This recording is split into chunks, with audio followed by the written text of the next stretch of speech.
All right, welcome everybody. Today I want to break down some movement techniques for you. I know a lot of you are stuck at home and there's some really good at-home workouts around right now.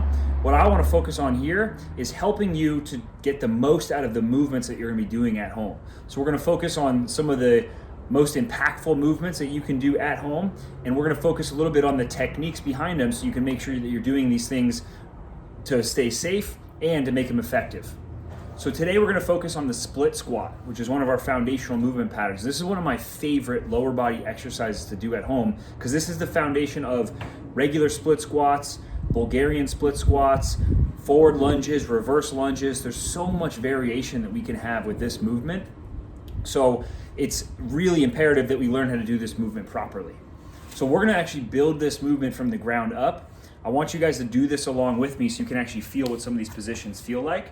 And then we'll work on building this into a split squat, and then we'll get into the lunges from there. So I've got a pad here because I'm outside, I'm on the concrete, and I'm gonna start off in a half kneeling position. I'll turn here about 45 degrees so you can see me. So you might need a pad for your knee. I'm gonna put my back knee down on the pad, and I'm gonna put my front leg out. I wanna make sure that this front foot is nice and flat. So I call this a tripod foot. So I've got 3 points of contact on this front foot. The base of my big toe, the base of my little toe, and my heel. And I want that planted flat on the floor. Then, on this back leg, I want my toes dug into the ground. So as I have this tripod foot here, we're gonna start looking at hip position. And this is a really important thing because people really tend to lose this. If you look at my belt line here, what people tend to do a lot in this split squat position is get their pelvis dumped forward. See this forward tilt of my belt line. So what I wanna do is I wanna squeeze this butt cheek and I wanna tuck my pelvis underneath me. And I'm actually gonna think about the muscles from my belly button down here to the front of my pubic bone pulling up on the front of my pelvis, squeezing this tight. So I'm squeezing those muscles to keep my core engaged.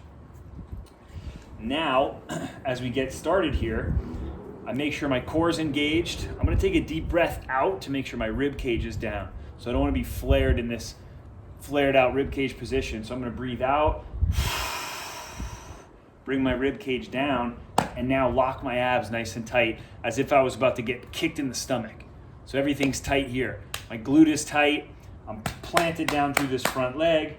I've got a nice straight line through my spine. Now I'm gonna drive through my back leg and my front leg. I'm gonna drive both feet into the floor and I'm gonna build up slowly. So go ahead and drive this front leg into the floor. And I'm just gonna hover just a few inches off the mat here. Feeling this position, feeling all the muscles engaged. And then we'll go back down, relax. I'm not gonna fully relax here. I'm just relaxing a little bit. I'm gonna come back up and hover. Now we're gonna extend all the way up. And I'm gonna lower down slowly under control. So we're gonna go down, we're gonna lightly touch the mat, we're gonna come back up. We're gonna go down for a count of 3. So go ahead, down, 1, 2, 3. Pause with my knee just barely touching the mat. We're gonna come up for a count of 3. 1, 2, 3. Excellent. Now, we're gonna build that movement from the top down so we don't have to start it from the bottom all the time. I'm gonna get rid of my mat for now. I like to go stepping backwards with this one. So I'll switch legs, I'll put my left leg in front. I'm gonna step backwards with my right leg. Notice my legs are in a straight line here. People tend to step backwards. I started with my feet together. People tend to step backwards and step way out here, especially if they're tight in the hips. So I wanna step straight back. And then also, notice on this back foot, that my heel is up off the ground. So when I step back, I'm gonna step right onto the ball of my foot. My heel is gonna be off the ground. Now, I'm gonna tuck that tailbone underneath me. I'm gonna squeeze from the front, squeeze my abdominals. I'm gonna lower slowly. Lightly touch my knee to the ground if I can, and come back up. And it's important to understand that there is no perfect movement. What I'm trying to give you guys are some principles. So you may not be able to get this full range of motion that I get, work through whatever pain-free range of motion you can, but getting as much range of motion as you can with good form and good technique. So I'm gonna do one more, lowering nice and slow. Got that tripod foot on the front. I lightly touch my knee to the floor, and I come back up. So that's my basic split squat. We can build from there into a rear foot elevated split squat with my foot back on a bench or a box, front foot elevated, a whole bunch of different split squat variations. The next one I'm gonna show you is how we take that split squat and we move more into a lunge pattern. So the only difference between a split squat and a lunge really is that the foot steps back and forward and always comes back to the center versus the feet being planted the whole time. So I'm gonna show you my favorite lunge variation, which is a reverse lunge. Very similar to what we just did. I'm gonna start with my feet together. I'm gonna step backwards. The only difference here is as I step back, I'm already gonna start to bend this front knee. So notice before my foot even hits the ground, I've already started to sink down on this front leg. Think about the back leg more as like a kickstand.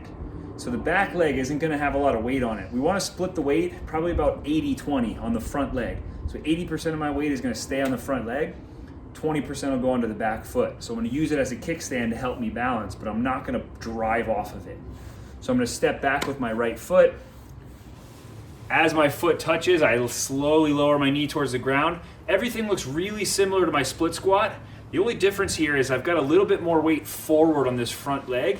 So you notice my shin is angled forward and my knee is right over where my shoelaces would be if I was wearing a shoe. And then I'm gonna drive up by driving through this front leg. So I'll step back again, nice and slowly as I step back, sink down, all my weight's here on the front leg, drive up and forward. One more time, nice and slow, step back. Weight stays forward on the front leg, spine stays straight, drive through the front leg, and stand back up. Another really common mistake that happens here in the split squat from the front is not controlling this front knee. So this knee is super important. As I go down in my split squat, if we don't have control of this front knee, especially if I'm really weak in the hip, my knee, a lot of people, the knee will start to cave in and the hip will kick out. See this position here. So if you drew a line at my hip and my knee and my ankle, we want those to pretty much line up straight. So as I go down here, notice that my hip line is in line with my knee, which is in line with my ankle. So I can do these facing a mirror as I go down to make sure I maintain that. And what I want to do is I want my knee to go forward just about towards my second toe. So it's in line with my second toe the whole time. And that's a good indicator to make sure that my knee is staying in that line. It's not caving inside my foot, which is then gonna kick my hip out to the side. So that's a really common mistake. Another cue I like to use for people is think about pressing this knee.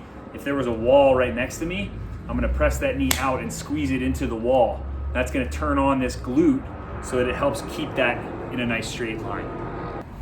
So that's my traditional split squat and my reverse lunge. Those are two of my favorite lower body movements. They're super versatile because you can do them tons of different ways. You can load them different ways. You can do those for a whole bunch of reps. You can do them for time. You can put something heavy on your back. So those are gonna be two of my favorite variations of the split squat and the lunge. But keep in mind that tripod foot from the front, making sure the knee tracks right over the ankle and right towards the second toe, and making sure I manage my weight and really making sure we pay attention to the pelvis and the spine position as we move through those positions. So keep that stuff in mind as you guys go through these movements, and join in next time as we break down some more of our foundational movement techniques.